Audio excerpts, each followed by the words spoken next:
कैसे भगवान कृष्ण ने की थी अभिमन्यु पुत्र की रक्षा, जाने इसके पीछे की पौराणिक कथा। महाभारत कथा के हर पात्र की अपनी एक खास विशेषता है, जिसमें अभिमन्यु का नाम भी शामिल है। पौराणिक कथाओं के अनुसार अभिमन्यु का वध चक्रव्यूह में घुसने के कारण हुआ था, क्योंकि उन्होंने उससे निकलने की शिक्षा नहीं ली थी। ऐसे में आज हम अभिमन्यु पुत्र की रक्षा श्री कृष्ण ने कैसे की थी इसके बारे में जानेंगे। जो यहाँ दिया गया है वह महाभारत का युद्ध आज भी लोगों के लिए एक सीख की तरह काम करता है। ऐसा कहा जाता है कि उस दौरान हुई हर घटना का अर्थ आने वाले कल के लिए एक प्रत्यक्ष उदाहरण की तरह है। अगर जब कभी महाभारत काल की चर्चा होती है तो यह कथा पढ़ी जाती है तो लोगों को मन में अर्जुन पुत्र अभिमन्यु का नाम अवश्य आता है, जिन्होंने अपनी बहादुरी के कुरु वंश का सामना किया था। पुरानी कथाओं के अनुसार अभिमन्यु का वध चक्रव्यूह में घुसने के कारण हुआ था, जिससे निकलने सिर्फ श्री कृष्ण और उसके पिता अर्जुन को ही आता था। वहीं आज हम वीर अभिमन्यु के पुत्र की रक्षा भगवान कृष्ण ने कैसे की थी इसके बारे में जानेंगे। जो इस प्रकार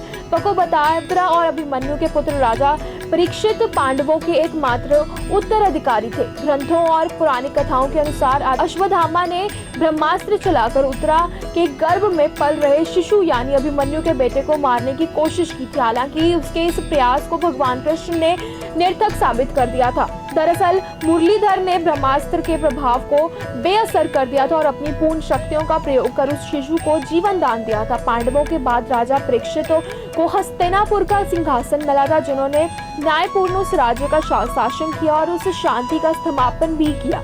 ऐसा कहा जाता है कि एक श्राप के कारण राजा परीक्षित का सांप डसने से मृत्यु हुई थी। वहीं उसकी मृत्यु के बाद से ही कलयुग की शुरुआत हुई थी। कैसे भगवान कृष्ण ने की थी अभिमन्यु पुत्र की रक्षा, जाने इसके पीछे की पौराणिक कथा। महाभारत कथा के हर पात्र की अपनी एक खास विशेषता है, जिसमें अभिमन्यु का नाम भी शामिल है। पौराणिक कथाओं के अनुसार अभिमन्यु का वध चक्रव्यूह में घुसने के कारण हुआ था, क्योंकि उन्होंने उससे निकलने की शिक्षा नहीं ली थी। ऐसे में आज हम अभिमन्यु पुत्र की रक्षा श्री कृष्ण ने कैसे की थी इसके बारे में जानेंगे। जो यहाँ दिया गया है वह महाभारत का युद्ध आज भी लोगों के लिए एक सीख की तरह काम करता है। ऐसा कहा जाता है कि उस दौरान हुई हर घटना का अर्थ आने वाले कल के लिए एक प्रत्यक्ष उदाहरण की तरह है। अगर जब कभी महाभारत काल की चर्चा होती है तो यह कथा पढ़ी जाती है तो लोगों को मन में अर्जुन पुत्र अभिमन्यु का नाम अवश्य आता है, जिन्होंने अपनी बहादुरी के कुरु वंश का सामना किया था। पुरानी कथाओं के अनुसार अभिमन्यु का वध चक्रव्यूह में घुसने के कारण हुआ था, जिससे निकलने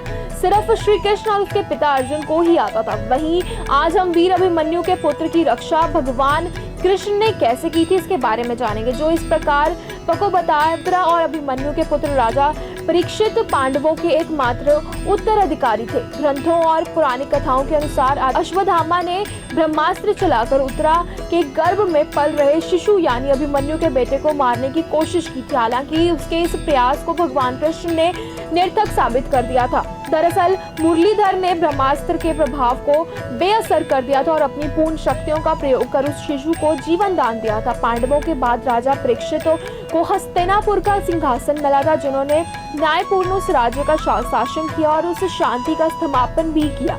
ऐसा कहा जाता है कि एक श्राप के कारण राजा परीक्षित का सांप डसने से मृत्यु हुई थी। वहीं उसकी मृत्यु के बाद से ही कलयुग की शुरुआत हुई थी।